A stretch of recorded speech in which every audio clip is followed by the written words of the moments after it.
Hello everyone, in this week's video I'm drawing whatever the heck I want and starting a new sketchbook. So this video went very differently than I thought it would. Ohuhu reached out to me and offered for me to test out their new marker pads. So for this video I was going to draw whatever I wanted in these new sketchbooks. And I do still do that, but I wasn't expecting to abandon my current sketchbook in the process. We'll get to the abandoning sketchbook part in a bit.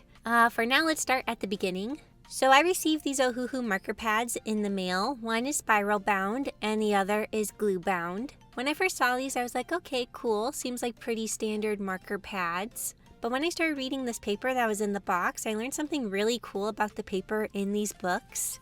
If you don't know, when you use alcohol-based markers on standard paper, the colors bleed through to the other side. However, apparently with this paper, the marker ink will not bleed through. The text says you can test this on the paper that the text is printed on, since it's made of the same paper, so I did. I took a marker and really soaked the paper with ink, and yeah, it didn't go through.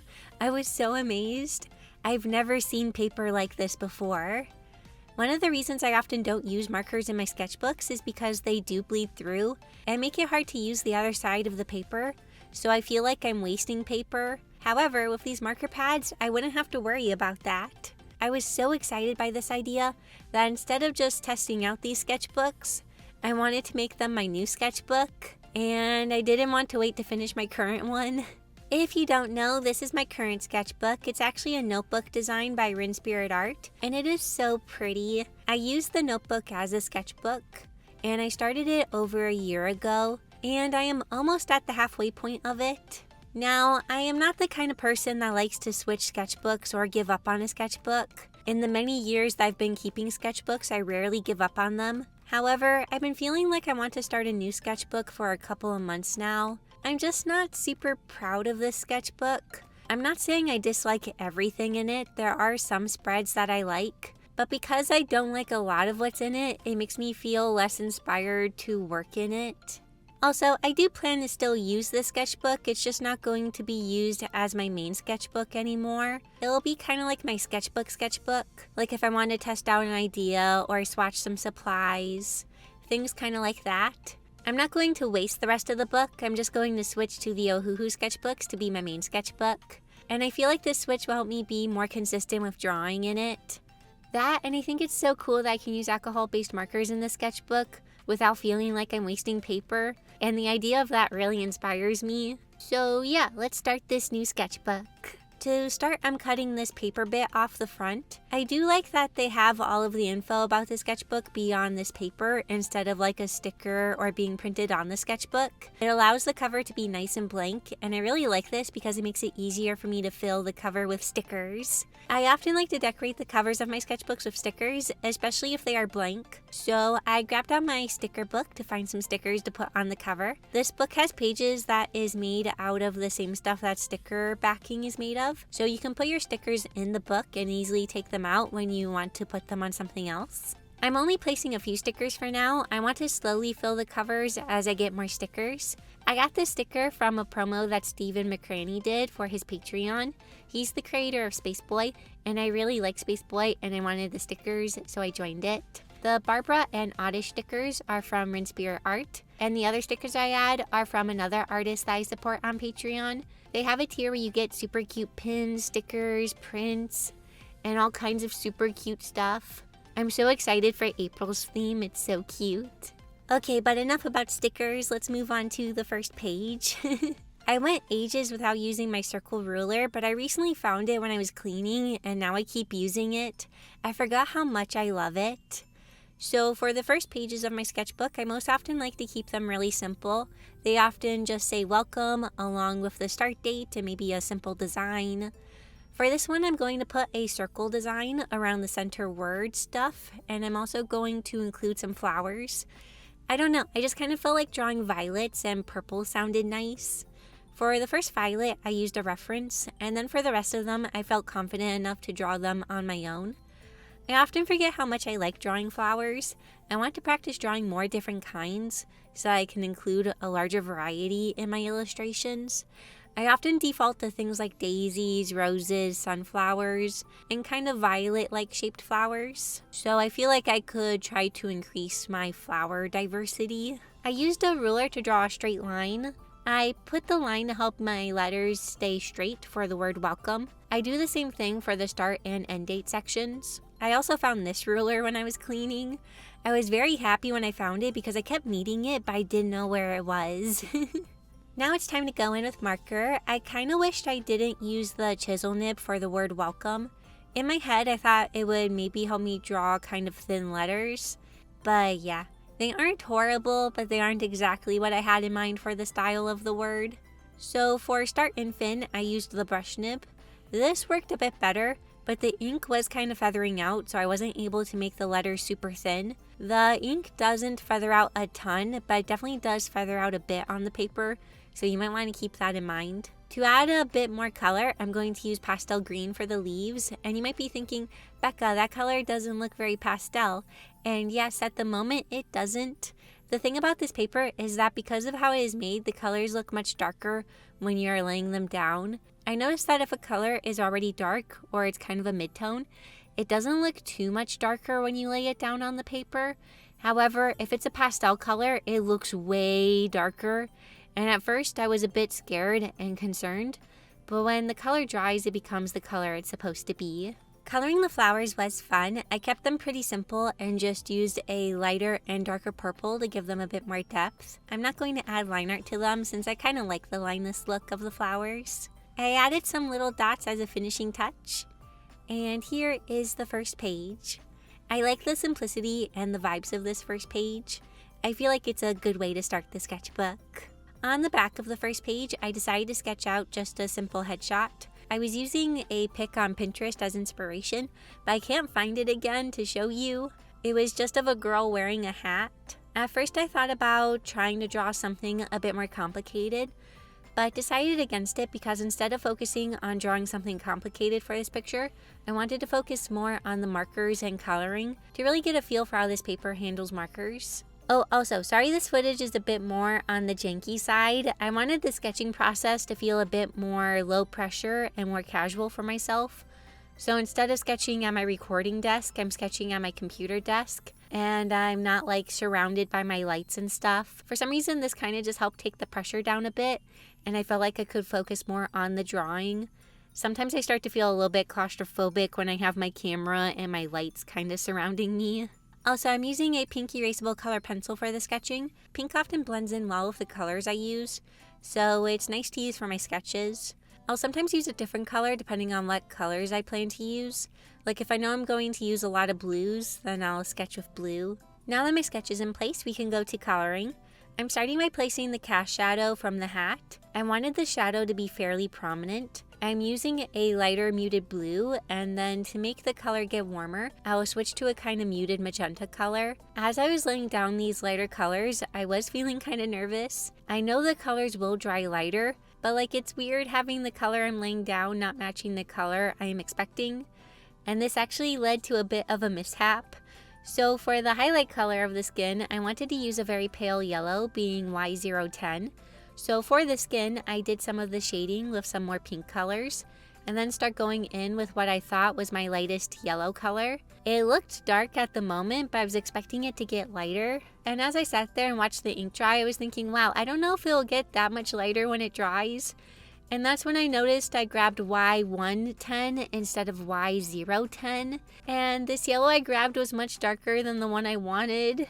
It's funny because the caps are like exactly the same, but the colors are very different. So I was slightly panicking, but then I just decided to grab new shading colors that would hopefully work nicely with this interesting skin tone that I had. I've never really used this color for skin before, but I felt like I could make it work. So yeah, usually I would have noticed right away that I grabbed the wrong color, but because the colors do appear different at first on this paper, I couldn't really tell that I grabbed the wrong color. But this is definitely my own fault, and I'm sure as I get more used to this paper and how the colors look when you use them at first, I'll get better at knowing if I grab the wrong color. It does make shading an interesting experience as well. It's a little hard to gauge how the shading is going to turn out, but if you know your colors well and trust the process, things do turn out okay. I'm actually very pleased with how the shading turns out for this picture in the end. Oh, I didn't mention what markers I'm using. I am using Ohuhu markers. I figured since I'm working in an Ohuhu sketchbook, I should use the same markers alongside it. Plus, I have my huge 320 set of Ohuhu markers, so I have a lot of colors to choose from. I actually want to sort through the colors and maybe grab out like essential colors that I want to keep out and more accessible to use with my sketchbook, because having over 300 markers to choose from can be a bit overwhelming, especially if you're just doing some really simple drawings and you don't need a ton of variation of the same color, or you don't need to get super specific with the colors. Once the skin was done, I moved on to the hair. For the hair, I'm using a mixture of purple, a darker and lighter teal, as well as a very light green. I used the purple for the deep shadows, then the teals for more of the base color of the hair, and then the lighter green for the lightest stuff to be kind of a different hue at the tips of the hair. For blending on this paper, I feel like it works well. I didn't notice having much difficulty blending colors, and I found that they often blend nicely. The ink does sit on top of the paper for longer and does have a slightly longer drying time, so this can help make blending easier since the colors are staying wet longer. Also, the paper does have a very smooth finish with very little tooth to the paper, so if you're looking for something that can handle a lot of color pencil, you may want to use something closer to a mixed media paper, but for using marker type mediums, this paper works really well. Oh, and I really like how the shading on the hat turned out. The fade in the shadows from the cooler color to the warmer color around the edges is exactly what I was trying to achieve, and I'm really happy I was able to do it. The colors for the hat are going to be a little bit funky until they dry. I used a combo of a very light pink and also a very light yellow. It's the same yellow that I planned to use for the skin. I didn't get to use it for the skin, but it worked nicely as a warm color on the hat. Oh, also, this is related to color pencils because I did try to use them in a little bit to tighten up my picture. I noticed that when I tried to use pencil on top of the marker that I put down, that my pencil did not really want to draw on top of the marker. The pigment was just not really going onto the paper. However, if I drew in a spot without marker, the pencil would go down pretty nicely. Because of this, instead of using color pencils, I ended up using fine liners instead. This isn't a huge deal. I don't mind using fine liners. I just thought I'd let you know that once you put marker down, color pencils don't really like to draw on top of it for this paper, so that's something to keep in mind. Like I said earlier, I'm actually pretty pleased with how the shading turned out for this picture, and I think the skin tone mix-up was actually kind of a happy accident. I like how the skin turned out, and it provided a very warm feeling that I was going for in this piece. I'm glad I was able to make it work. When I realized I used the wrong color, I thought I was going to have to scrap this sketch or something, and I was like, oh man, I don't want to start this sketchbook on a bad note. Anyways, here's my first drawing. It was fun testing out the markers on this paper, and even though I did a ton of blending and used a lot of ink, none of it went through to the other side. This paper is truly magical. It's so cool. Like, you can't even tell I drew anything on the other side. So for the next page, I wanted things to be a bit more casual and chill. I watched one of Rin's videos recently, and she drew her OCs into a draw your squad layout thing, and it made me really want to do some of those again. I used to do these all the time for fun, and it's been so long since I did them, so I felt really inspired to do these after watching her video. I usually do these with the characters of my webcomic. However, this time I'm going to use my fairy OCs. Like, this one is of Chip and Silva. Chip is Silva's knight or guard, and they are together like all the time. And when I saw this picture, it reminded me of them since Chip is much taller than Silva. Silva is very short. She is shorter than Pariah, even though she's like 17 or 18. I haven't totally decided on Silva's age yet, but she's, you know, somewhere in there. I'm still working out Chip's and Silva's personalities. They are both serious people, and right now in my head, their personalities are a bit too similar. So I'm going to try to make them more different. Kind of like they do have similar traits, but are different enough to be balanced or provide variety to the group's dynamic. But another member of Chip and Silva's group is Malachi, and I was so excited to draw Malachi again. I haven't drawn him in ages. He's such a precious character, and I love him so much. Malachi is Silva's messenger. He is what I currently call a star person. This is a working name, but star people can send messages via little shooting stars. He too is often with Chip and Silva, since he's in charge of sending Silva's messages. He's still kind of an apprentice, since he is young, but he's very good at his job and is determined to do his best.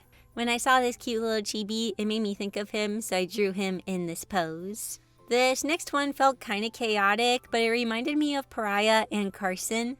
Pariah is the wide-eyed one, and Carson is the one putting his hands on her shoulders. In my head, Carson is warning Pariah to not trust anyone. Like maybe they're going through a sketchy area, and Carson is a bit more street smart and has seen more of the world, whereas Pariah is more naive. So Carson is trying to warn her of possible dangers ahead. One of the things I love about doing these Draw Your Squad things is that they often make me draw different and goofier facial expressions that I don't usually draw, and the more silly expressions really amuse me. It's also just a fun way to get to know my characters a bit more and imagining them in different situations. Before working on Pariah's story, I want to have a strong understanding of who the characters are so that I'm able to better write the characters and their stories. So instead of coloring in the drawings, I'm going to keep things simple. I'm going to draw different colored squares around the sketches and then clean them up with a colored fine liner. I am using similar colors that I used for my other drawing to kind of help them match since they are on the same spread. This is also something I do struggle with a little bit. I often want spreads to match, but a lot of times I only work on one page at a time. So by the time I get to the next page, I want to use different colors or go for a different vibe. And like it's my sketchbook, I don't have to make the pages in the spread match. But at the same time, I want to, but I don't want to at the same time. I always feel very conflicted. In this case, I kind of compromised. I'm using similar colors, but I didn't force myself to do another fully colored illustration on the next page. That's another thing. Sometimes if I do something fancy on one page, I feel like the other page has to be fancy too, but I won't have the energy for that. So yeah, this time I just did simple drawings, but used similar colors to help them feel a bit cohesive. So my overall thoughts on the Ohuhu Marker Pads is that I really like them. The paper is super cool, and I love that the alcohol-based markers don't bleed through. Like I mentioned, that's the main reason I don't usually use alcohol-based markers in my sketchbook. I don't like the idea of wasting the backside of the paper, and I know there are ways you can work around marker bleed through, but I was always too lazy to do this, so I would just use water-based markers instead. But now I can use as much marker as I want and not worry. It is a bit jarring at times that the colors go down darker and then dry lighter. It does also make shading or rendering a drawing a little bit trickier since you can't tell exactly how things look until they dry. But I think this is something you can get used to with time. Also, a lot of times for drawings in my sketchbook, the rendering is more simple or it's lower pressure. So if the shading does end up a bit off, I don't really care as much. So if you're looking for a sketchbook where you don't have to worry about marker bleed through, I highly recommend this. I thought it was so cool I gave up on my other sketchbook. And I am really looking forward to working in this sketchbook, and I feel really inspired to use markers in it and draw in it. I'm hoping this inspiration and new start will help me be more consistent with working in it. So here are all the pages I finished in this video. I hope you enjoyed watching the creation process for all of them. I know I enjoyed creating them. It's always great getting to work with traditional art supplies and trying out new things. I had a lovely time. Before we end, I want to say a super big thank you to my awesome YouTube members and Patreon patrons for their support. It means so much to me. And thank you for watching this video. I hope you enjoyed it, and I'll see you all next week in my next video. Bye!